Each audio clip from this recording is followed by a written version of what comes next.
Hello বন্ধুরা, welcome back to our channel. তো আজকে আমরা একটা খুব ফেমাস টপিক, যেটা তোমরা অলরেডি ডিসক্রিপশন বা টেমপ্লেটটা দেখেই বুঝে গেছো, সেটা হচ্ছে CRISPR-Cas9 সিস্টেম নিয়ে পড়বো। তো এইটা তোমরা সবাই শুনেছো যে CRISPR-Cas9 সিস্টেম আমাদের এই বছর 2020-তে নোবেল প্রাইজ জিতেছে। তো এই সিস্টেমটাকে নিয়ে এত কেন আলোচনা হচ্ছে, মানে এটার মলিকিউলার আসপেক্টে সিগনিফিকেন্সটা এতটাই বেশি যে এটাকে নিয়ে কারেন্ট ইন ফিউচার অনেক স্টাডিজ হচ্ছে। তো দেখা যাক আজকে যে CRISPR-Cas9 সিস্টেমটা কি, ঠিক আছে? তো আমি এটা একটা সিরিজ অফ ভিডিও হবে, 3টে ভিডিও, যেখানে আমি যে টপিকগুলো কভার করব সেটা হচ্ছে, একটা হচ্ছে হোয়াট ইজ CRISPR-Cas9 সিস্টেম, ঠিক আছে? 2 নম্বর হচ্ছে এটার অরিজিন কি, 3 নম্বর এটার মলিকিউলার মেকানিজম কি, আর 4 নম্বর হচ্ছে এটাকে নিয়ে যে রিসার্চটা হচ্ছে তার ইউজেসটা কি, মানে যে অনগোয়িং রিসার্চটা হচ্ছে তার ইউজেসটা কি। ওকে, এবার এই ভিডিওটাতে আমি এই দুটো আসপেক্ট নিয়ে আজকে আলোচনা করব। ওকে, নেক্সট যে দুটো ভিডিও হবে সেটা হবে একটা মলিকুলার মেকানিজমের ওপর, একটা ইউজেসের ওপর, ঠিক আছে? তো চলো দেখা যাক যে হোয়াট ইজ CRISPR-Cas9 সিস্টেম আর এর অরিজিনটা কি। তো CRISPR-Cas9 যখনই আমরা বলবো তখনই এর সাথে আরেকটা টার্ম আসে, যেটা হচ্ছে জিন এডিটিং। ওকে, জিন এডিটিং। না, এই জিন এডিটিংটা কি? তো তোমরা যদি আমাকে জিজ্ঞেস করো যে জিন এডিটিংটা কি, জিন এডিটিং একটা খুব সহজ ব্যাপার।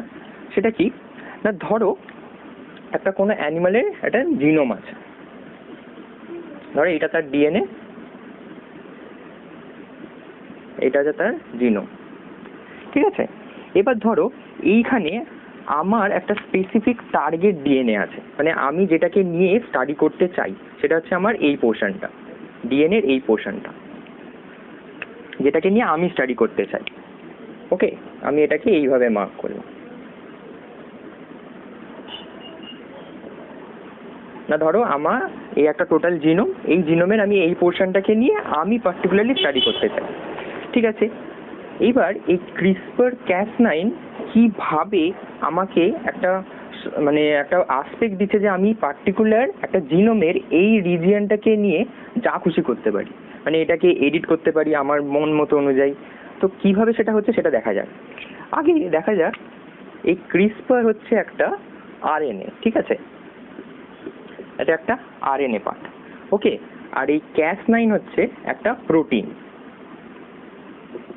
ঠিক আছে? তাহলে এটা হচ্ছে একটা রাইবো নিউক্লিয় প্রোটিন। এই প্রোটিনটা কি না, এই প্রোটিনটা হচ্ছে একটা নিউক্লিয়াস প্রোটিন। নিউক্লিয়াস প্রোটিন মানে কি, যেটা নিউক্লিক অ্যাসিডকে ব্রেক করতে পারে, ঠিক আছে? তো তাহলে এইরকম একটা কি আছে, যে এইরকম একটা আরএনএ আছে। তো আমি কি করলাম, একটা CRISPR-Cas9 সিস্টেম তৈরি করলাম, যেখানে এইরকম একটা আরএনএ আছে, আমার এইরকম একটা আরএনএ আছে, আর এইরকম তার সাথে একটা আমার Cas9 প্রোটিন আছে, ঠিক আছে? এইটা হচ্ছে আমার CRRNA বা CRISPR RNA, আর এইটা হচ্ছে আমার Cas9 প্রোটিন, ঠিক আছে? এরকম একটা আমি সিস্টেম তৈরি করলাম। এইবার এই যে আরএনএটা আমি নিয়েছি, এই আরএনএটা is totally compatible with this target DNA, মানে এই ডিএনএ যে সিকোয়েন্স তার কমপ্লিমেন্টারি সিকোয়েন্স আছে আমার এই আরএনএতে, ঠিক আছে? আমি কি করলাম, এই CRISPR RNA with the CRISPR-Cas9 এটাকে আমি এই জিনোমে লোড করে দিলাম। ও কি করবে, এই জিনোমের ওপর রান করবে, রান করে CRISPR RNA কি করবে, এই পার্টিকুলার ডিএনএটার সাথে বাইন্ড করে যাবে, না এইখানে আসবে, দিয়ে এই পার্টিকুলার ডিএনএটার সাথে বাইন্ড করে যাবে, দিয়ে Cas9কে এইখানে লোড করে দেবে। তাহলে এইটা হচ্ছে আমার CRISPR RNA, আর এইটা হচ্ছে আমার Cas9, তাই তো? তাহলে লোডিং হয়ে গেল। এইবার লোডিং যেই হয়ে গেল, ও দেখে নিল যে CRISPR RNAটার সাথে আমার টার্গেট ডিএনএ টোটালি ম্যাচ করে গেছে। যখনই ম্যাচিংটা হয়ে গেল, Cas9টা অ্যাক্টিভেট হয়ে গেল। Cas9 অ্যাক্টিভেট করে কি করে, ওদের এটা কি বলেছিলাম, এটা নিউক্লিয়াস প্রোটিন। এবার ওদের দুটো ডোমেন থাকে, একটা ডোমেন থাকে এইখানে, আর একটা থাকে এইখানে। ওরা কি করে, স্পেসিফিক ডিএনএতে কাট দিয়ে দেয়, এখানে কাট দিয়ে দিল। কাট দিয়ে মানে কি না, এইখানে ডিএনএটাকে ওরা ডাইজেস্ট করে দিল, যার ফলে কি হলো আমাদের ডিএনএটা দুটো পার্ট হয়ে গেল। সরি,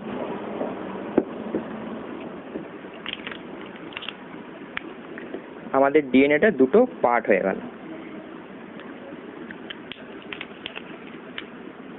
এই দুটো পার্ট হয়ে গেল। তাহলে কি হলো না, আমি আমার স্পেসিফিক টার্গেট সিকোয়েন্সে ব্রেক আনতে পারলাম, মানে আমি দুটো ডিএনএটাকে কেটে দিলাম। ওকে, এইবার যখন এরকম ব্রেকেজ এসে যাচ্ছে, ব্রেকেজে এলে কি হবে, একটা নর্মাল ইউক্যারিওটিক অ্যানিমেলে যেরকম ডিএনএ ব্রেকেজ আসে, তাহলে কি হবে, রিপেয়ার মেকানিজম আসবে। এবার রিপেয়ার মেকানিজম এসে কি করবে, এটাকে ফিক্স করার চেষ্টা করবে, তাই তো? রিপেয়ার মেকানিজম আসবে এখানে, যে বডি রিপেয়ার মেকানিজম এসে এটাকে ফিক্স করার চেষ্টা করবে। এইবার যখন এই ফিক্সেশনটা হবে, এটা হচ্ছে এরার প্রোন। যখন এই ফিক্সেশনটা হচ্ছে সেটা হচ্ছে এরার প্রোন। এরার প্রোন মানে কি হচ্ছে, যখন এই রিপেয়ার মেকানিজমটা হচ্ছে তখন আমার আগের যে নিউক্লিওটাইড যে সিকোয়েন্সটা ছিল, ধরো ছিল ATTA, ঠিক আছে, এটা ছিল আমার এই টার্গেট ডিএনএতে। এবার যখন রিপেয়ারটা হলো, আমার ATTA এর জায়গায়, ধরো এই ATর জায়গায় আমার G চলে এলো, মানে কি হলো, আমি আমার টার্গেট জিনটাকে মডিফাই করতে পারলাম। এটাই হচ্ছে আমার ক্রিসপার ক্যাস9 সিস্টেমের সিগনিফিকেন্স, যে আমি আমার টার্গেট জিনটাকে ক্লিপ করে রিপেয়ার মেকানিজমের মাধ্যমে মডিফাইড করতে পারি।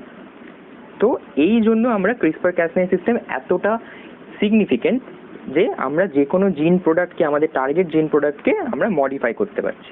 ঠিক আছে, তাহলে এটা বোঝা গেল যে ক্রিসপার ক্যাস9 কি, মানে কি কাজটা করছে। এবার তো চলা যাক এদের অরিজিনটা কি। এবার অরিজিন যাওয়ার আগে আমাদের এদের ফুল ফর্মটা জানা দরকার, যে এই ক্রিসপার আর ক্যাস9 মানেটা কি বোঝায়। না তোমরা দেখো, ক্রিসপার বা CRISPER, এটার প্রত্যেকটা একটা ফুল ফর্ম আছে। সেটা কি, না C stand for cluster, cluster, okay. R stands for regular, regularly. I stands for কি, interspaced. A stands for short. P stands for palindromic.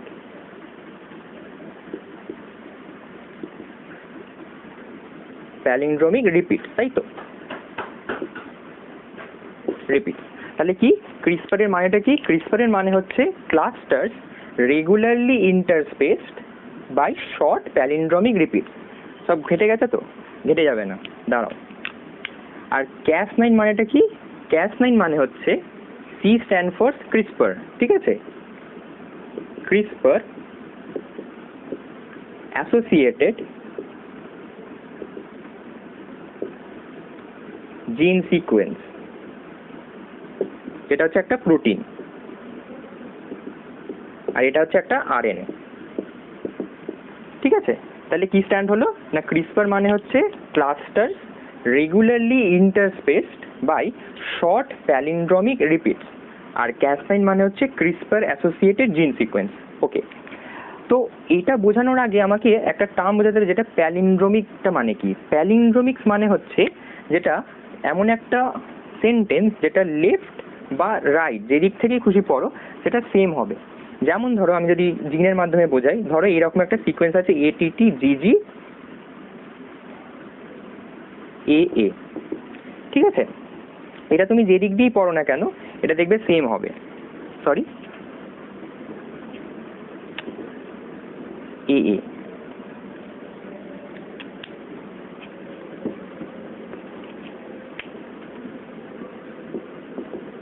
AGGAA, এটা তুমি এদিক দিয়ে পড়লেও যা হবে, লেফট সাইড দিয়ে পড়লেও তাই হবে।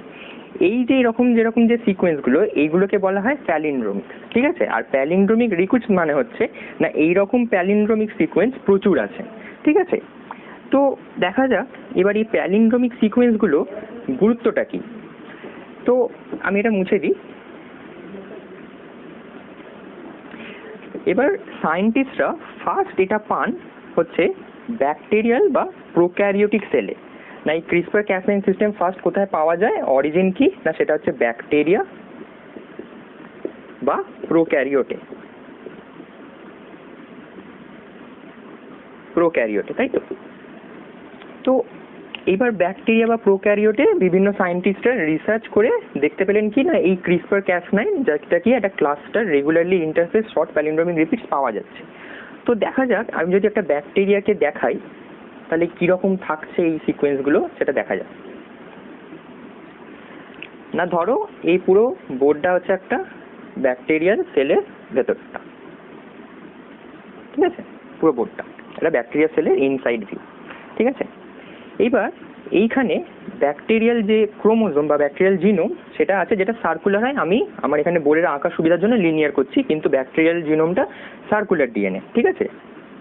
তো ধরো এইরকম একটা জিন সিকোয়েন্স আছে, ঠিক আছে। এইবার এখানে কি হচ্ছে না প্রচুর সেম ধরনের রিপিটস আছে, না ধরো এইরকম একটা রিপিট, এই সেম রিপিট আবার এইখানে আছে, এই সেম রিপিট আবার এইখানে আছে, আবার এই সেম রিপিট আবার এইখানে আছে, ঠিক আছে। সেগুলো কি না সেগুলো হচ্ছে এই প্যালিন্ড্রোমিক রিপিটস গুলো, ঠিক আছে। এগুলো কি, এগুলো হচ্ছে প্যালিন্ড্রোমিক রিপিট, তাই তো। মানে যেমন সেম সিকোয়েন্স আমি যেদিক থেকে পড়ি না কেন সেম হবে। তাহলে palindromic repeats interspaced by clusters regularly, তাই তো। তাহলে কিছু কিছু ক্লাস্টার রেগুলারলি অ্যারেঞ্জ হয়ে আছে যেগুলো কি করছে এই প্যালিন্ড্রোমিক সিকোয়েন্সগুলোকে ইন্টারস্পেস করছে। এবার এই যে ক্লাস্টারসগুলো আছে এদের এখানে আবার একটা স্পেশাল সিকোয়েন্স থাকে, ধরো এইরকম স্পেসিফিক সিকোয়েন্স আছে।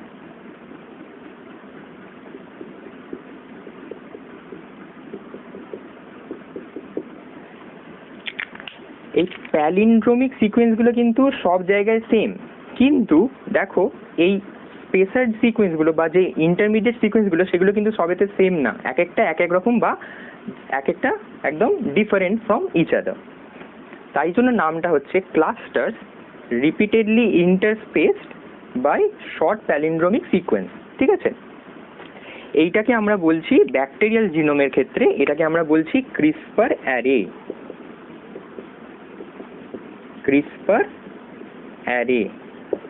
অ্যারেটা কোথায় থাকছে না ব্যাকটেরিয়াল জিনোমে। এটা হচ্ছে একটা ব্যাকটেরিয়াল জিনোমে, এই ধরো একটা ব্যাকটেরিয়াল জিনোম, এই ব্যাকটেরিয়াল জিনোমের এই স্পেসিফিক পার্টটা হচ্ছে এইটা, মানে ধরো আমি এই স্পেসিফিক পার্টটা নিয়ে স্টাডি করছি, এই টোটালটা হচ্ছে ব্যাকটেরিয়াল জিনোম আর এই স্পেসিফিক পার্টটা হচ্ছে আমার এই রিজিয়নটা, ঠিক আছে। তো এইটা হচ্ছে আমার ক্রিসপার অ্যারে বা ক্রিসপারের জিন সিকোয়েন্স, ঠিক আছে। এইবার এই ক্রিসপার জিন সিকোয়েন্সের ঠিক অ্যাডজাসেন্ট বা ঠিক আপস্ট্রিমে আরেকটা সিকোয়েন্স থাকে, এরকম আরেকটা সিকোয়েন্স থাকে যেটা হচ্ছে ঠিক ক্রিসপারের অ্যাডজাসেন্টে থাকছে বা অ্যাসোসিয়েটেড হয়ে থাকছে, ঠিক আছে। ধরো এরকম সিকোয়েন্স একটা, এরকম সিকোয়েন্স আছে একটা, এটাকে কি বলছি ক্রিসপার অ্যাসোসিয়েটেড জিন সিকোয়েন্স বা ক্যাস9। এটা হচ্ছে ক্রিসপার অ্যাসোসিয়েটেড জিন সিকোয়েন্স, তাই তো, জিন সিকোয়েন্স। ওকে, তাহলে ব্যাকটেরিয়াল জিনোমের একটা স্পেসিফিক পার্টে আমরা এই ক্রিসপার অ্যারে দেখতে পাচ্ছি যেখানে কি আছে অনেকগুলো প্যালিন্ড্রোমিক রিপিটস আছে, সেগুলো ইন্টারস্পেসড হচ্ছে কিভাবে না একটা ডিফারেন্ট জিন সিকোয়েন্স দিয়ে সেগুলো ইন্টারস্পেসড হয়ে আছে। আর ঠিক সেই ক্রিসপার অ্যারের ঠিক আপস্ট্রিমে একটা specific CRISPR associated gene sequence আছে যেটা কি করছে আমরা পরবর্তীকালে দেখছি। এইবার তোমরা জানো যে জিনের ট্রান্সক্রিপশন হয়ে গেলে সেখান থেকে আরএনএ তৈরি হয়, সেই আরএনএ ট্রান্সলেশন হয়ে গিয়ে কি তৈরি হয় না প্রোটিন, তাই তো। এটা তোমরা জানো। সেম ভাবে এই ক্যাস জিন সিকোয়েন্সেরও সেম ভাবে ক্যাস জিনের ট্রান্সক্রিপশন হয়ে আরএনএ তৈরি হচ্ছে, ট্রান্সলেশন হয়ে গিয়ে প্রোটিন তৈরি হচ্ছে। এবার এই প্রোটিনটাই হচ্ছে আমার ক্যাস9, এই প্রোটিনটাই হচ্ছে কি আমার ক্যাস9, ঠিক আছে। এই ক্যাস9-এর দুটো ফাংশন আছে, দুটো ফাংশন কি কি না একটা ইট অ্যাক্টস অ্যাজ হেলিকেজ এটা অ্যাক্টস অ্যাজ হেলিকেজ। আর 2 নম্বর কি না এইটা একটা নিউক্লিয়েস, এটা একটা নিউক্লিয়েস, ঠিক আছে।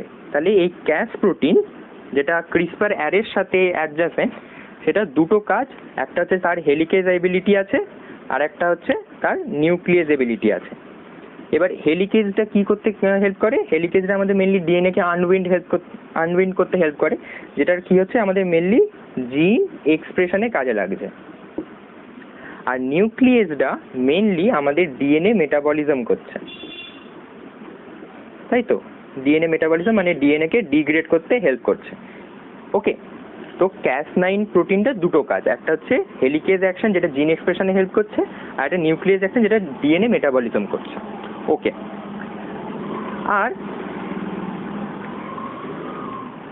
এই ক্রিসপার অ্যারে থেকে একটা নন কোডিং আরএনএ আসছে। নন কোডিং আরএনএ মানে কি? যার ট্রান্সলেশন হয় না, যার ট্রান্সলেশনটা হয় না, সে একটা নন কোডিং, তাকে বলা হচ্ছে নন কোডিং আরএনএ। সেইটা হচ্ছে এই নন কোডিং আরএনএ তৈরি হচ্ছে ফ্রম ক্রিসপার অ্যারে, তাই তো। ক্রিসপার অ্যারে থেকে তাহলে একটা কি তৈরি হচ্ছে? নন কোডিং আরএনএ, যাকে সায়েন্টিস্টরা কি বললো? ক্রিসপার আরএনএ বা সিআরআরএনএ। সিআরআরএনএ যেটা হচ্ছে এই ক্রিসপার। ওকে, তাহলে এটা আমরা তো, তুমি বলবে যে এত ব্যাকটেরিয়াল জিনোম নিয়ে আমরা পড়বো কেন? যে ক্রিসপার আরে আছে, ক্যাস জিন আছে, এগুলো তো আছে, তো আমাদের জানা কি দরকার? না, আমাদের জানার দরকার নেই, কিন্তু ব্যাকটেরিয়ার সার্ভাইভেবিলিটির ওপর এইটা একটা বিশাল বড় প্রভাব আছে। কেন? কেননা ব্যাকটেরিয়াকে অনেক ধরনের ভাইরাস অ্যাটাক করে। সেই ভাইরাসগুলো কি বলা হয়? ব্যাকটেরিওফাজ, তাই তো। তাহলে ব্যাকটেরিওফাজ, তাই তো। যে সকল ভাইরাস ব্যাকটেরিয়াকে অ্যাটাক করে সেগুলোকে ব্যাকটেরিওফাজ বলে। ধরো এরকম একটা ব্যাকটেরিওফাজ আছে, এরকম তার ডিএনএ আছে, আর এই হচ্ছে তার ক্লিপ, আর এই হচ্ছে তার ক্লেপসগুলো। ধরো এই ব্যাকটেরিওফাজটা এই ব্যাকটেরিয়াকে অ্যাটাক করেছে। ধরো এটা এ ব্যাকটেরিওফাজ, এই ব্যাকটেরিয়াটাকে অ্যাটাক করেছে, যার জিনোমে এইরকম একটা ক্রিসপার অ্যারে আছে আর ক্যাস জিন আছে। ওকে, এবার ও কি করবে? ওর যে ভেতরে যে নিউক্লিক এলিমেন্টটা বা ডিএনএটা, সেটা ও এখানে ট্রান্সফার করে দিল। ঠিক আছে, খুব ভালো কথা, ট্রান্সফার করে দিল। এবার ব্যাকটেরিয়া কি করবে? এটার এগেইনস্টে তো ফাইট করবে, কারণ নাহলে তো ভাইরাসটা ওর ভেতর গ্রো করবে, ব্যাকটেরিয়াটাকে মেরে দেবে। ব্যাকটেরিয়া কখনো চাইবে আমি নিজে মরে যাই? কখনো চাইবে না, কেউ চাই না আমরা। তো কি করবে? ওরা এর এগেইনস্টে ফাইট করবে। ফাইটটা করবে কার মাধ্যমে? না এই ক্রিসপার অ্যারে আর ক্যাস জিনের মাধ্যমে ওরা ফাইটটা করবে। এবার সায়েন্টিস্টরা কি দেখলো না, ধরা যাক এই ব্যাকটেরিয়াটা এই ব্যাকটেরিওফাজ এর এগেইনস্টে ইমিউন। তাহলে ইমিউন মানেটা কি? না এই ব্যাকটেরিওফাজের এগেইনস্টে ওরা রেজিস্ট্যান্ট, মানে এই ব্যাকটেরিওফাজটাকে ওরা ওভারকাম করে মেরে দিতে পারে, দিয়ে নিজে বাঁচতে পারে। ঠিক আছে, তো দেখা গেল যে কেন এটা হচ্ছে, যে কিভাবে এই ব্যাকটেরিয়াটা এই ব্যাকটেরিওফাজের এগেইনস্টে রেজিস্টিভিটিটা আনছে কোত্থেকে। তো তখন দেখা গেল এই ক্রিসপার অ্যারেতে এমন একটা সিকোয়েন্স আছে যেটা এই ব্যাকটেরিওফাজ জিনোমের একটা স্পেসিফিক সিকোয়েন্সের সাথে খুব ম্যাচ করছে। না ধরো এই ব্যাকটেরিওফাজের জিনোম, ধরো এইখানে যে সিকোয়েন্সটা আছে সেইটার সাথে এই ক্রিসপার অ্যারের এই ওয়ান অফ দি সিকোয়েন্স, সেটা একদম সম্পূর্ণভাবে 100% ম্যাচ করে যাচ্ছে। ঠিক আছে, সম্পূর্ণভাবে ম্যাচ করে যাচ্ছে। আচ্ছা, সেটা ওনার দেখা গেল ম্যাচ করে যাচ্ছে, তো হতেই পারে, নেচারে কত কিছুই না হয়, ম্যাচ করে গেল, হলো, তাতে কি হলো? তো সায়েন্টিস্টরা কি করলো? এই জিনটাকে সরিয়ে দিল। তো ধরো আমি এই জিনটাকে কেটে বাদ দিয়ে দিলাম। দেখা গেল যে ব্যাকটেরিয়াটা এই ব্যাকটেরিওফাজের এগেইনস্টে রেজিস্ট্যান্ট ছিল, সেই রেজিস্ট্যান্ট পাওয়ারটাও চলে গেল। মানে সেই ব্যাকটেরিয়াটা আর ওই ব্যাকটেরিওফাজের এগেইনস্টে ইমিউন রইল না। আজব ব্যাপার। কি হলো তাহলে? সায়েন্টিস্টরা কনক্লুশনে কিসে এলেন বা ইনফারেন্সে কি এলেন? না এই যে সিকোয়েন্সটা যেটা ব্যাকটেরিওফাজের জিনোম থেকেই ব্যাকটেরিয়াতে এসেছে, কি ব্যাকটেরিয়াকে কি করছে, একটা ইমিউন বা রেজিস্ট্যান্ট পাওয়ার দিচ্ছে এগেইনস্ট দি ব্যাকটেরিওফাজ। মানে কি, অ্যাজ আ অ্যাডাপটিভ ইমিউনিটি। তোমরা এখন সবাই এই টার্মটার সাথে খুব পরিচিত, অ্যাডাপটিভ ইমিউনিটি প্রডিউস করছে না। ব্যাকটেরিয়া হ্যাজ অ্যাডাপটিভ ইমিউনিটি, আমাদের তো অ্যাডাপটিভ ইমিউনিটি আছেই, কিন্তু ব্যাকটেরিয়া যে একটা প্রোক্যারিওটিক তারও এই ক্রিসপার ক্যাস9 সিস্টেমটা একটা অ্যাডাপটিভ ইমিউনিটি প্রোভাইড করছে। কিভাবে না, তারা কি করছে, এই যে পার্টিকুলার যে সিকোয়েন্স ওরা কি করছে, তার ওদের নিজেদের জিনোমের মধ্যে ওরা ইন্টারনালাইজ করে দিচ্ছে।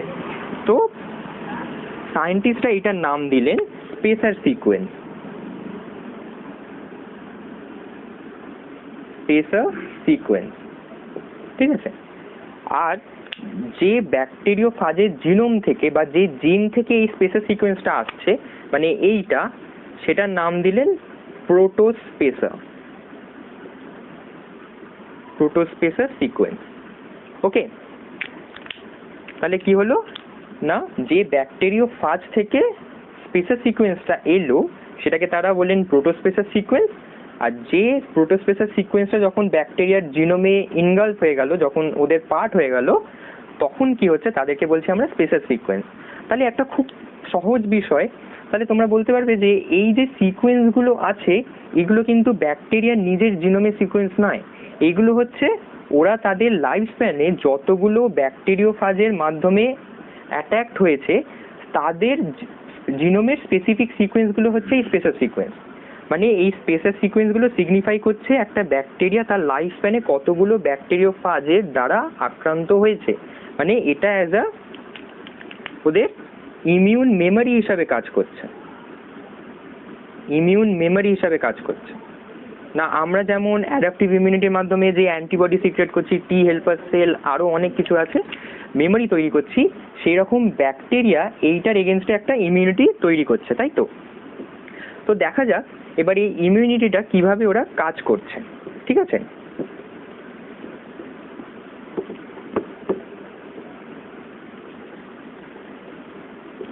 তো এখানে আমরা মেনলি দুটো কেস রিপিট করব, ঠিক আছে। এটা ফার্স্টে আমরা দেখি কেস 1।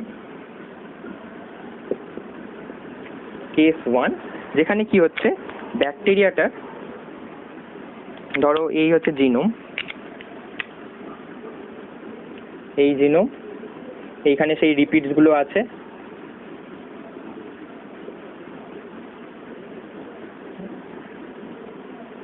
এইখানে সেই রিপিটসগুলো আছে, আর এইখানে হচ্ছে ওই প্রোটোস্পেস বা স্পেসার সিকোয়েন্সগুলো যেগুলো আমাদের বিভিন্ন ভাইরাস থেকে আসছে, ব্যাকটেরিওফাজ থেকে আসছে, যেগুলো ব্যাকটেরিয়া তার লাইফ স্প্যানে পেয়েছে। আর তার ঠিক পাশেই কি আছে, আমাদের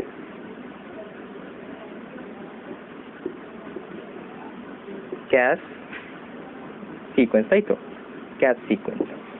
এবার ধরো এইটা হচ্ছে আমার একটা আননোন, কেস 1 কি ধরছে আমি, একটা আননোন ব্যাকটেরিওফাজ আমার অ্যাটাক করেছে, আননোন না, আমার এই ব্যাকটেরিয়াটা এই ব্যাকটেরিওফাজটাকে কোনোদিন এনকাউন্টার করেনি। মানে কি না, এদের যে এই জায়গাটা যে জিনোমটা এখানে ইনসার্ট করেছে, সেই জিনোমের কোনো স্পেসার সিকোয়েন্স আমার এই ক্রিসপার অ্যারেতে নেই। এটা হচ্ছে আমার ক্রিসপার অ্যারে, এই ক্রিসপার অ্যারেতে নেই, ক্রিসপার অ্যারেতে নেই, ঠিক আছে, ধরা গেল। ওকে, তো কি করলো, ব্যাকটেরিওফাজটা ব্যাকটেরিয়াকে অ্যাটাক করলো, করে ওদের জিনোমটাকে ব্যাকটেরিয়ার ভেতরে ইনসাইডে ইনসার্ট করেছিল। ওকে, যখনই ব্যাকটেরিয়া একটা ফরেন এলিমেন্ট বা ফরেন ডিএনএ যখনই ওদের বডিতে ঢোকে, তখন কি করে, ওরা ক্যাস জিনটাকে অ্যাক্টিভেট করে দেয়। তাহলে কি হলো, ক্যাস জিনটা অ্যাক্টিভেট হয়ে গেল, তাই তো। ক্যাস জিনটা অ্যাক্টিভেট হয়ে কি হবে, ক্যাস প্রোটিন তৈরি করবে, তাই তো। ক্যাস জিন অ্যাক্টিভেট হয়ে গেল, দিয়ে ক্যাস প্রোটিন তৈরি করলো, স্পেসিফিক একটা ক্যাস প্রোটিন তৈরি হবে, যেটা হচ্ছে ক্যাস 1 আর ক্যাস 2।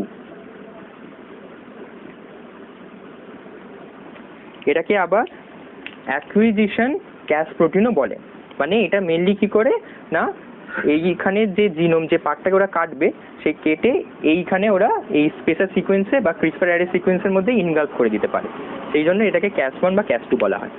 তো ধরো দেখা গেল ওরা কি করলো, এই যে স্পেসিফিক সিকোয়েন্সটা, ধরো এইখানে একটা স্পেসিফিক সিকোয়েন্স আছে, এই স্পেসিফিক সিকোয়েন্সটাতে গিয়ে বাইন্ড করলো করে কি করলো, এটাকে এখান থেকে কেটে নিল, কেটে নিয়ে কি করলো, ধরো এইখানে জিন সিকোয়েন্সটা চলে এলো, এখানে জিন সিকোয়েন্সটা চলে এসেছে।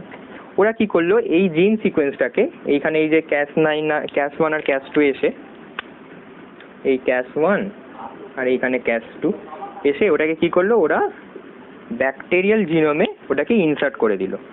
কিভাবে ইনসার্ট করলো না, এই যে স্পেসিফিক সিকোয়েন্সটা ছিল ওরা এইটাকে অ্যাজ আ স্পেশাল সিকোয়েন্স এইভাবে বসিয়ে নিল, নতুন একটা স্পেশাল সিকোয়েন্স এখানে ব্যাকটেরিয়াতে অ্যাড হয়ে গেল। ঠিক আছে, তাহলে কি হলো, একটা ব্যাকটেরিওফাজ যেটা নতুন, কোনোদিন আননোন, একটা ব্যাকটেরিয়াকে কোনোদিন অ্যাটাক করেনি, ব্যাকটেরিয়াটা কোনোদিন তার দ্বারা আক্রান্ত হয়নি, সেরকম একটা ব্যাকটেরিয়া ফাজ জিনোমটা তাদের ইনসার্ট করলো, ব্যাকটেরিয়াটা অ্যাক্টিভেট হলো, ক্যাস9 ক্যাস1 2 ক্যাস অ্যাক্টিভেট হয়ে গিয়ে সেই জিনোমটাকে একটা স্পেসিফিক সিকোয়েন্স, সেটা কি সিকোয়েন্সটা কি, সেটার নাম হচ্ছে প্রোটোস্পেশাল সিকোয়েন্স। সেই প্রোটোস্পেশাল সিকোয়েন্সটাকে কেটে নিল, কেটে নিয়ে সেটাকে ব্যাকটেরিয়ার জিনোমে এনগাল্ফ করে দিল, দিয়ে কি তৈরি করলো, একটা নিউ স্পেশাল সিকোয়েন্স, তাই তো, নিউ একটা স্পেশাল সিকোয়েন্স তৈরি হয়ে গেল। ওকে, এবার ধরো এই সেম ঘটনা আবার ঘটেছে, মানে কি হয়েছে, ধরো এই স্পেশাল সিকোয়েন্স অ্যাড হয়ে গেছে, দিয়ে ওই সেম ব্যাকটেরিয়া, আমি এবার কেস 2-তে চলে যাচ্ছি, ওই সেম ব্যাকটেরিওফাজ মানে এখন সেটা হয়ে গেছে নোন, আবার অ্যাটাক করেছে। ঠিক আছে, আবার তার জিনোমটাকে এখানে পুট করেছে, যেখানে ওই প্রোটোস্পেশাল রিজিয়নটা আছে, এখানে ওই প্রোটোস্পেশাল রিজিয়নটা আছে। ঠিক আছে, প্রোটোস্পেশাল রিজিয়নটা আছে। তাহলে কি হলো, ফরেন ডিএনএ ঢুকেছে, ব্যাকটেরিয়ার আবার ক্যাস সিকোয়েন্সটা অন হবে, কে অন হবে, ক্যাস1 ক্যাস2 অন হবে, ক্যাস1 আর ক্যাস2 অন হলো, গিয়ে ও কি করবে, আবার এই সিকোয়েন্সটাকে এবার কি করবে, চিনতে পারবে, আগেরবার কিন্তু চিনতে পারেনি, এবার কিন্তু চিনতে পারবে, চিনতে পেরে কি করবে, ওটাকে দেখে নিল যে না, এই জিন সিকোয়েন্সটা আমার ক্রিসপার অ্যারেতে স্পেশাল সিকোয়েন্সে আছে, কারণ কি ওটা আমার নোন হয়ে গেছে, আমি এটার এগেনস্টে একটা মেমোরি তৈরি করে ফেলেছি। তখন কি হবে, এই ক্রিসপার অ্যারেটা অ্যাক্টিভেট হয়ে যাবে, আগেরবার যেটা হয়নি। এবার ধরো ক্রিসপার অ্যারেটা এখানে অ্যাক্টিভেট হয়ে গেল, ঠিক আছে, অ্যাক্টিভেট হয়ে গিয়ে কি করবে, ওরা ট্রান্সক্রিপশন করবে, ট্রান্সক্রিপশন হবে, ডিএনএ ট্রান্সক্রিপশন খুবই সোজা ব্যাপার, সেখান থেকে কি হবে, একটা আরএনএ তৈরি হবে, একটা লং সিঙ্গেল স্ট্যান্ডার্ড নন কোডিং আরএনএ তৈরি হলো, যেটাকে সায়েন্টিস্টরা কি বললো, প্রি ক্রিসপার আরএনএ তৈরি হলো। খুব ভালো ব্যাপার, প্রি ক্রিসপার আরএনএ তৈরি হলো। এইবার ব্যাকটেরিয়ার জিনোমে এই ক্যাস সিকোয়েন্সের পাশে আর একটা অ্যাডজাসেন্ট মোটিভ থাকে, যেটাকে বলা হয় ট্রেসার ক্রিসপার জিন সিকোয়েন্স বা TRAER, ট্রেসার আরএনএ সিকোয়েন্স। ঠিক আছে, বা trans activating CRISPR RNA sequence, যেটা কোথায় থাকছে, ঠিক ক্যাস জিনের আপস্ট্রিমে থাকছে। ওকে, তো দেখা গেল কি হচ্ছে না, এই নোন একটা ভাইরাস এসেছে, ব্যাকটেরিওফাজ এসেছে, তার জিনোমটা আমার নোন, সেখান থেকে এটা অ্যাক্টিভেট হয়ে গেল, ক্রিসপার আরএনএটা অ্যাক্টিভেট হয়ে গিয়ে ট্রান্সক্রিপ্ট করলো, দিয়ে আমার প্রি ক্রিসপার আরএনএ তৈরি হয়ে গেল।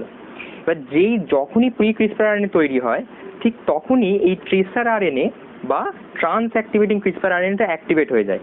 ওরা কি করে, ওরাও একটা আরএনএ প্রডিউস করে, যেটার নাম হচ্ছে ট্রেসার আরএনএ, তাই তো। এইবার এই ট্রেসার আরএনএ আর প্রি ক্রিসপার আরএনএ দুজনেই একটা খুব কমপ্লিমেন্টারিটি শেয়ার করে, মানে এই tracer RNA has the same complementarity with this pre CRISPR RNA. Okay, তো কি হয়, এই ট্রেসার আরএনএ যখনই তৈরি হয় তখনই প্রি ক্রিসপার আরএনএর ওপর গিয়ে বাইন্ড হয়ে যায়, ধরো এই প্রি ক্রিসপার আরএনএর ওপর গিয়েও বাইন্ড করে গেছে, দিয়ে কি হলো, একটা আরএনএ ডুপ্লেক্স তৈরি করলো, তাহলে আরএনএ ডুপ্লেক্স তৈরি হলো। এইবার এই আরএনএ ডুপ্লেক্সের কাজ হচ্ছে প্রি ক্রিসপার আরএনএ থেকে ক্রিসপার আরএনএ তৈরি করা, মানে কি, একটা আরএনএ এডিটিং বা আরএনএ ম্যাচুরেশন করা, সেখান থেকে আমাদের ক্রিসপার আরএনএ তৈরি করা, সেটা হচ্ছে অনেক স্মল সিকোয়েন্স একটা, মানে প্রি ক্রিসপার আরএনএটা একটা লার্জ সিকোয়েন্স, সেখান থেকে এডিটিং এর মাধ্যমে বা স্প্লাইসিং এর মাধ্যমে সেখান থেকে একটা ক্রিসপার আরএনএ বা স্মল আরএনএ তৈরি করছে। এবার কিভাবে করছে, এবার এটা এইখানে দেখা যাক যে এটা কিভাবে হচ্ছে। না চলো এইখানে দেখা যাক সেটা। ধরো এইখানে আমি যদি আসি, ধরো এইখানে আমার প্রি ক্রিসপার আরএনএটা তৈরি হয়ে গেছে, প্রি ক্রিসপার আরএনএ তৈরি হয়ে গেছে, যেখানে আমার এইখানে হচ্ছে আমার এইগুলো স্পেশাল সিকোয়েন্স, তাই তো? এইগুলো হচ্ছে আমার স্পেশাল সিকোয়েন্সগুলো, যেগুলো হচ্ছে আমার ভাইরাল সিকোয়েন্স, আর এইগুলো কি আমার প্যালিন্ড্রোমিক রিপিটসগুলো, তাই তো? এইবার ট্রেসার আরএনএ কি করে, ও কি করে এই স্পেশাল সিকোয়েন্স আর এই প্যালিন্ড্রোমিক সিকোয়েন্সের সাথে বাইন্ড করে, না এইখানে এরকমভাবে বাইন্ড করছে, এইখানে এইরকমভাবে বাইন্ড করছে, অনেকগুলো ট্রেসার সিকোয়েন্স এইভাবে বাইন্ড করে আছে। এই বাইন্ডিংটা কেন হচ্ছে না, যাতে কি হয় ক্রিসপার আরএনএ, এই প্রি ক্রিসপার আরএনএ থেকে যাতে এই ক্রিসপার আরএনএটা তৈরি হয়, যাতে কি আছে একটা স্পেশাল সিকোয়েন্স আছে আর একটা Cas9 প্রোটিন আছে, যাতে একটা Cas9 প্রোটিন আছে, এইরকম Cas9 ক্রিসপার কমপ্লেক্স তৈরি যাতে হয় প্রত্যেকটা স্পেশাল সিকোয়েন্স থেকে।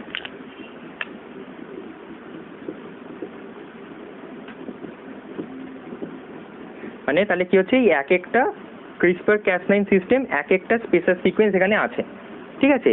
এটা ধরো 1 নম্বর স্পেশাল সিকোয়েন্স, এটা হচ্ছে 2 নম্বর স্পেশাল সিকোয়েন্স, এটা হচ্ছে 3 নম্বর স্পেশাল সিকোয়েন্স। মানে কি এইগুলো এক একটা ভাইরাল স্ট্রেনের সাথে কমপ্লিমেন্টারি, মানে ধরো এটা হয়তো এ ভাইরাসের সাথে কমপ্লিমেন্টারি, এটা ধরো বি ভাইরাসের সাথে কমপ্লিমেন্টারি, এটা সি ভাইরাসের সাথে কমপ্লিমেন্টারি, তাহলে আমি 3টে কমপ্লেক্স তৈরি করলাম। এই যে ট্রান্সভার্সনটা, মানে এই যে ট্রান্সফরমেশনটা, সেইটাতে হেল্প করছে আমার কে, এই ট্রেসার আরএনএ। ট্রেসার আরএনএ এইটাতে হেল্প করছে, ঠিক আছে? ট্রেসার আরএনএ, তো ট্রেসার আরএনএ তো এটা হেল্প করলো, কিন্তু মেন কাজটা কে করছে? মেন কাজটা করছে হচ্ছে Cas9 আর RNase 3। তো Cas9 কি হয়, Cas9 এইখানে এসে বসে, এই প্যালিন্ড্রোমিক রিপিটসে এসে বসে, এই প্যালিন্ড্রোমিক রিপিটসে এসে বসলো, এই প্যালিন্ড্রোমিক রিপিটসে এসে বসলো, Cas9 বসলো, ঠিক আছে? এটা বিগ কমপ্লেক্স, তো এসে বসলো, ঠিক আছে? বসলো। এইবার আরেকটা নিউ RNase আসে, RNase বা একটা রাইবোনিউক্লিক যে ক্লিভেজ করতে পারে RNase 3 আসে। ও কি করে, এই পার্টিকুলার যে স্পেশাল সিকোয়েন্সগুলোর মাঝখানে যে প্যালিন্ড্রোমিক রিপিটসগুলো আছে সেইখানে কাট দেয়, মানে ধরো এইখানে কাট দিল, এইখানে কাট দিল, তো এইখানে একটা কাট হয়ে কেটে গেল, দিয়ে এই একটা কমপ্লেক্স 1 তৈরি হলো। আবার এইখানে একটা কাট দিল, কাট দেওয়ার ফলে কি হলো, এইখানে একটা কমপ্লেক্স 2 তৈরি হলো, দিয়ে আবার এইখানে একটা কাট দিল, দিয়ে কি হলো, কমপ্লেক্স 3 তৈরি হলো। মানে কি করছে, এক একটা single specific CRISPR RNA with an specific Cas9 protein তৈরি করছে। এবার যদি এতে ট্রেসার আরএনএটা অ্যাড হয়ে থাকে, মানে অ্যাটাচড হয়ে থাকে, তাহলে এটা হচ্ছে টাইপ 1 ক্রিসপার Cas9 সিস্টেম, যেটাকে আমরা কি বলি, ক্যাসকেড। ক্যাসকেড স্ট্যান্ডস ফর কি, ক্যাসকেড স্ট্যান্ডস ফর হচ্ছে CRISPR associated complex for antiviral defence, ঠিক আছে? এটার নামটা একটু বড়, সেটা আমি কি, CRISPR associated complex for antiviral defence, যেটা হচ্ছে টাইপ 1 ক্রিসপার কমপ্লেক্স, যেখানে ট্রেসার আরএনএ আছে, ক্রিসপার আরএনএ আছে বা স্পেশাল সিকোয়েন্সটা আছে, আর Cas9 আছে। আর কি আরেকটা হচ্ছে এইটা, যেখানে ট্রেসার আরএনএটা নেই, সেটা হচ্ছে টাইপ 2, যেটা হচ্ছে সিম্পল ক্রিসপার Cas9 সিস্টেম। তো দেখা গেল যে ক্রিসপার Cas9 সিস্টেম তৈরি হয়ে গেল। এবার কি হবে, তাহলে এগেনস্টে ডিফেন্সটা আনছে কিভাবে না, ধরো এইভাবে ক্রিসপার Cas9 সিস্টেমে তৈরি হয়ে গেছে, একটা স্পেশাল সিকোয়েন্স আছে, এই ধরো স্পেশাল সিকোয়েন্স, ঠিক আছে? এই ধরো স্পেশাল সিকোয়েন্স, এইখানে কি আছে, এইখানে ধরো ট্রেসার আরএনএ আছে, এই হচ্ছে ট্রেসার আরএনএ, এই আছে ট্রেসার আরএনএ। আর এইখানে হচ্ছে আমার এই Cas9 প্রোটিন, Cas9 প্রোটিন, ঠিক আছে। ও কি করবে, এই যে জিনোমটা যেটা ফাজ ভাইরাস থেকে এসেছিল সেটার ওপর লোড হয়ে যাবে। এবার ধরো এইটা হচ্ছে আমার, এই হচ্ছে আমার ভাইরাল জিনোম, ঠিক আছে, ভাইরাল জিনোম। ও কি করবে, এই স্পেসিফিক যে প্রোটোস্পেসার রিজিয়নটা আছে, যেখান থেকে স্পেসার রিজিয়নটা এসেছিল সেটাই গিয়ে বাইন্ড করে যাবে। তাহলে এইখানে বাইন্ড করে গেল, ও বাইন্ড করে গেল। যেই বাইন্ড হয়ে গেল, Cas9 এর দুটো ক্লিভিং ডোমেন আছে, ঠিক আছে, মানে কি নিউক্লিয়াস ডোমেন। ও কি আছে, এখানে দুটো হাত আছে, এই দুটো হাত আছে এখানে, এই দুটো হাত আছে এখানে। ও কি করবে, এটাকে কেটে দেবে, কেটে দিল। কেটে দিলেই কি হবে না, ভাইরাল জিনোমটা এরকম দুটো ভাগে ভাগ হয়ে গেল। এবার যেই জিনোমটা ভাগ হয়ে গেল, ওটা তো আর কিছু ফাংশনাল রইল না। ফাংশন যদি না থাকে তাহলে ব্যাকটেরিওফাজটা তো ব্যাকটেরিয়া গ্রো করতে পারবে না। যেই গ্রো করতে না, যদি না পারে, ব্যাকটেরিয়াটা কি করলো, এই ভাইরাসের এগেনস্টে রেজিস্ট্যান্ট হয়ে গেল। তাহলে কি হলো, এইভাবে ব্যাকটেরিওফাজের এগেনস্টে একটা ইমিউনিটি প্রোভাইড করছে, ঠিক আছে। যে একটা স্পেসার সিকোয়েন্স, এই প্রোটোস্পেসার সিকোয়েন্সটাকে ওরা কমপ্লিমেন্টারিটি অ্যাটাচ করলো, দিয়ে Cas9 দিয়ে ওটা ক্লিক করে কেটে দিল। মানে ওরা কিভাবে এটাকে ইন্টারফেয়ার করছে, বাই আরএনএ ইন্টারফেয়ারেন্স। এই মেকানিজমে ওরা এই কিলিংটা করছে, বাই আরএনএ ইন্টারফেয়ারেন্স। একটা স্পেসিফিক আরএনএ সিকোয়েন্স যেটা এই ডিএনএর সাথে বাইন্ড করলো, Cas9টাকে অ্যাক্টিভেট করলো, Cas9টাকে কেটে দিল। এই পুরো সিস্টেমটা কি করছে, এই ব্যাকটেরিয়াকে একটা অ্যাডাপটিভ ইমিউনিটি প্রোভাইড করছে, একটা অ্যাডাপটিভ ইমিউনিটি প্রোভাইড করছে, যার ফলে কি হচ্ছে, তারা যাতে এই নেচারে বেঁচে থাকতে পারে। তো ভিডিওটা একটু বড় হয়ে গেছে, অনেক ইনফরমেশন ছিল। আশা করছি তোমাদের ভালো লাগবে। যদি ভালো লাগে লাইক করো, কমেন্টস করো তোমাদের ভিডিওটা কেমন লাগলো। আর এটার কন্টিনিউয়েশন আসতে থাকবে। নেক্সট ভিডিওটাতে আমি এর মলিকুলার মেকানিজমটা বলবো, যে কিভাবে এটা হিউম্যান অ্যাসপেক্টে কাজ দিতে পারে। তো সেটা দেখার জন্য স্টে টিউন উইথ আস। আর চলো, বাই।